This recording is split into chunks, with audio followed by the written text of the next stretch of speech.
જય સ્વામિનારાયણ. ચૈતન્ય મહાપ્રભુના એક શિષ્ય જન્મે મુસ્લિમ હતા પણ કર્મે હિન્દુ હતા. તેઓ અખંડ હરિનામનું રટણ કરતા હતા.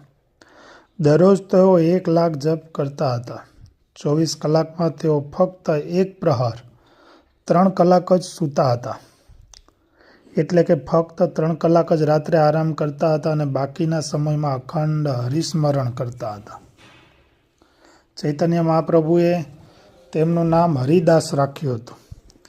તેમને સ્મરણ કરવાનું વ્યસન પડી ગયું હોવાથી ટોયલેટના સમયે પણ ઉચ્ચારણ કરીને જપ કરતા હતા. તેથી એક શિષ્યએ ચૈતન્ય મહાપ્રભુને ફરિયાદ કરી. તેથી હરિદાસને બોલાવી દિશાએ બેઠા હોય ત્યારે જીભથી જપ કરવાની ના કહી, પરંતુ સ્મરણ કરવાનું વ્યસન પડી ગયું હોવાથી જપ બંધ થતા નહીં. તેના કારણે મળત્યાગ સમયે એક હાથથી જીભ પકડી રાખતા.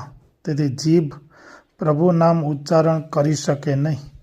એ સમયે બંધ બારણાના સંડાસ ન હોવાથી ખુલ્લી જગ્યામાં કે ખેતરોમાં દિશાએ જવાનું હોવાથી એક શિષ્ય જોઈ ગયો.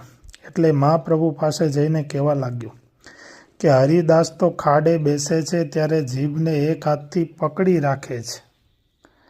પછી હરિદાસને બોલાવી ચૈતન્ય મહાપ્રભુએ જીભ પકડી રાખી ટોયલેટ બેસવાનું કારણ પૂછતા તેને જવાબ આપતા કહ્યું કે હે મહાપ્રભુજી, આપશ્રીએ ખાડે બેસીને ઉચ્ચારણ કરીને જપ કરવાની ના કહી છે, પરંતુ મારી જીભને હરિનામ બોલવાની ટેવ પડી ગઈ હોવાથી આપની આજ્ઞાનું પાલન મારાથી થઈ શકતું ન હતું. તેથી મેં એક હાથથી જીભ પકડી રાખવાનું ચાલુ કર્યું છે. હરિદાસના મુખથી આવું સાંભળી ચૈતન્ય મહાપ્રભુ ઊભા થયા અને હરિદાસજીને ભેટીને બોલ્યા કે જે વ્યક્તિને આવી રીતે ભજન થતું હોય એવી વ્યક્તિને શાસ્ત્રમાં નિયમ લાગુ પડતા નથી.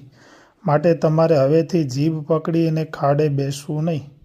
આવી સ્થિતિ આપણી થઈ છે કે નહીં તે વિચારવું. જો ન થઈ હોય તો જપ કરવાના શરૂ કરી દેજો. એટલે કે એક સમય એવો આવશે કે આપણને પણ જપ કર્યા વિના અખંડ અજંપા જપ થયા જ કરશે. એ માટે મારે અને તમારે જપ કરવાના શરૂ કરી દેવા જોઈએ અને શ્રીહરિનો રાજીપો મેળવી લેવો જોઈએ. માટે ભક્તો, આવા પ્રસંગો સાંભળી આપણે જીવને પણ એવું અખંડ ભજન થાય એવો પ્રયાસ અભ્યાસ કરવો. જય સ્વામિનારાયણ.